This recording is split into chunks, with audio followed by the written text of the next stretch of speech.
आइए दोस्तों, आज हम बात करेंगे शनिवार व्रत की कथा जो शनिदेव को समर्पित है।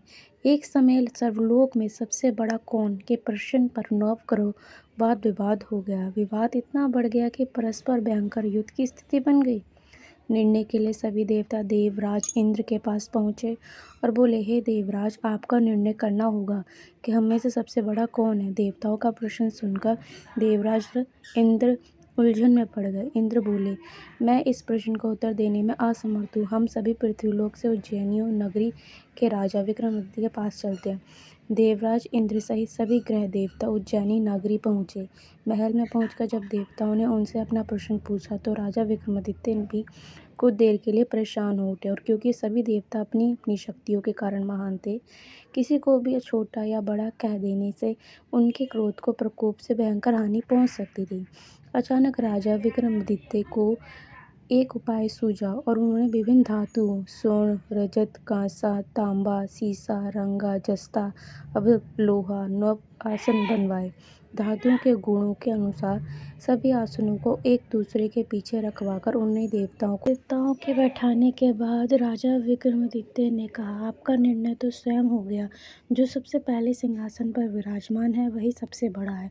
राजा विक्रमादित्य के निर्णय को सुनकर शनि देवता तो सबसे पीछे आसन पर बैठने के कारण अपने को छोटा जानकर क्रोधित होकर कहा, राजा विक्रमादित्य, तुमने मुझे सबसे पीछे बैठाकर मेरा अपमान किया है। तुम मेरी शक्तियों से परिचित नहीं हो।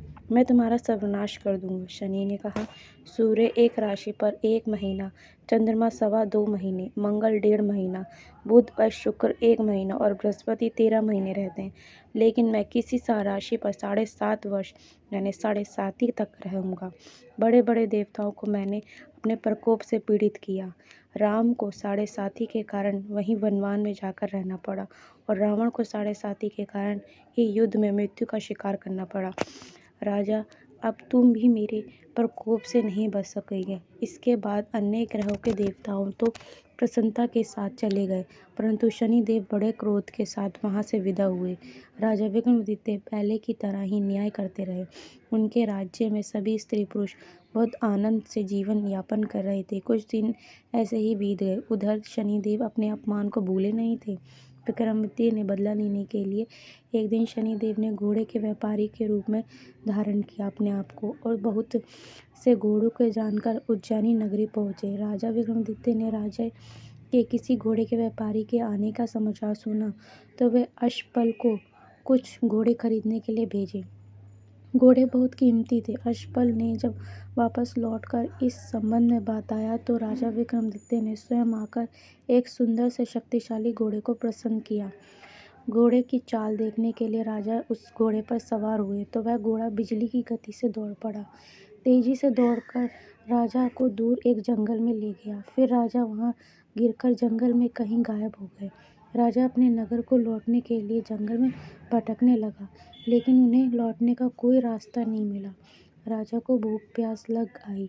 घूमता घूमते वह बहुत चरवाहा मिले।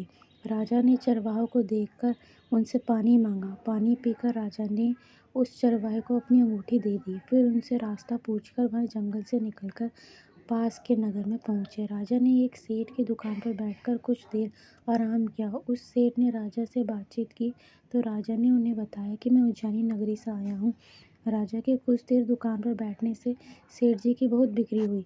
सेठ ने राजा को बहुत भाग्यवान समझा और खुश होकर उन्हें अपने घर में भोजन के लिए ले गए। सेठ के घर में सोने का एक हार खूंटी पर लटका हुआ था। राजा को उस कमरे में छोड़कर सेठ कुछ देर के लिए बाहर गया। तभी एक आश्चर्यजनक घटना घटी। राजा के देखते देखते सोने के उस हार को खूंटी ने निगल लिया।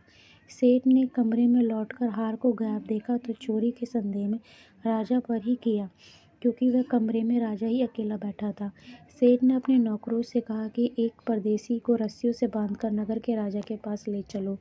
राजा को विक्रमादित्य ने हार के बारे में पूछा तो उसने बताया कि उसके देखते देखते खूंटी ने हार को निगल लिया। इस पर राजा ने क्रोधित होकर चोरी करने के अपराध में विक्रमादित्य के हाथ पांव काटने का आदेश दे दिया। राजा विक्रमादित्य के हाथ पांव काटकर उस नगर की सड़क पर छोड़ दिया गया। कुछ दिन बाद एक तेली उसे उठाकर अपने घर ले गया और उसे अपने कोलू पर बैठा दिया।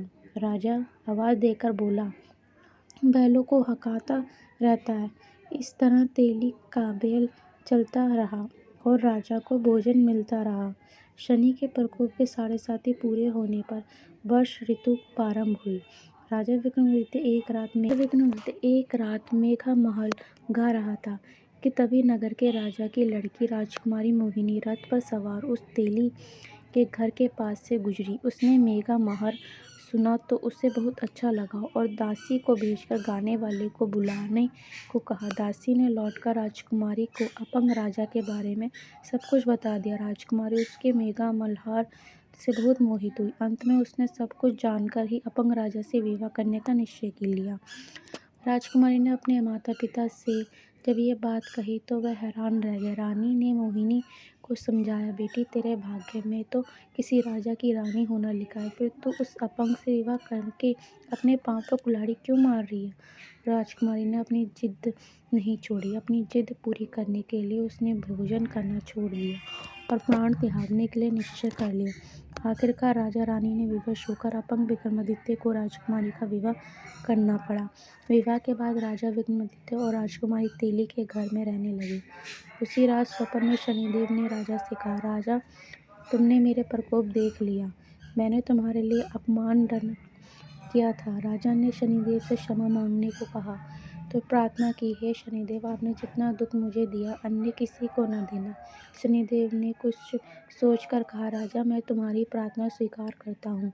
जो कोई स्त्री पुरुष मेरी पूजा करेगा, शनिवार को व्रत करता है, मेरी व्रत कथा सुनेगा, उस पर मेरी अनुकंपा बनी रहेगी।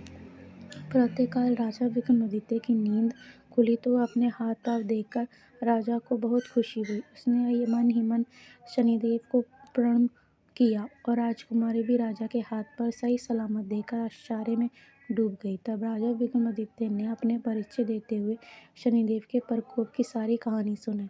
सेठ को जब इस बात का पता चला तो वह दौड़ता हुआ तेली के घर पहुंचा और राजा के चरणों में गिरकर क्षमा मांगने लगा।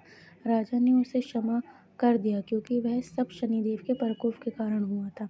सेठ राजा को अपने घर ले गया और उसे भोजन कराया। भोजन कराते समय वह आश्चर्यजनक घटना घटी। देखते ही देखते वह खूंटी ने हार को उगल दिया। सेठ जी ने अपनी बेटी का विवाह भी राजा के साथ कर दिया और बहुत से स्वर्ण और आभूषण देना धन आदि देकर राजा को विदा किया। राजा विक्रमादित्य राजकुमारी मोहिनी और सेठ की बेटी के साथ उज्जैनिया पहुंचे तो नगरवासियों ने हर्ष के साथ उनका स्वागत किया। अगले दिन राजा विक्रमादित्य के पूरे राज्य में घोषणा कराई कि शनिदेव के सब देवताओं में सर्वश्रेष्ठ हैं। प्रत्येक स्त्री पुरुष शनिदेव के उनका व्रत करेंगे और व्रत कथा सुनेंगे। तथा राजा विक्रमादित्य की घोषणा से शनिदेव बहुत प्रसन्न हुए और शनिवार का व्रत करने तथा व्रत कथा सुनने के कारण सभी लोगों की मनोकामनाएं शनिदेव की अनुकंपा से पूरी होने लगी। सभी लोग आनंद पूर्वक रहने लगे। जय शनिदेव।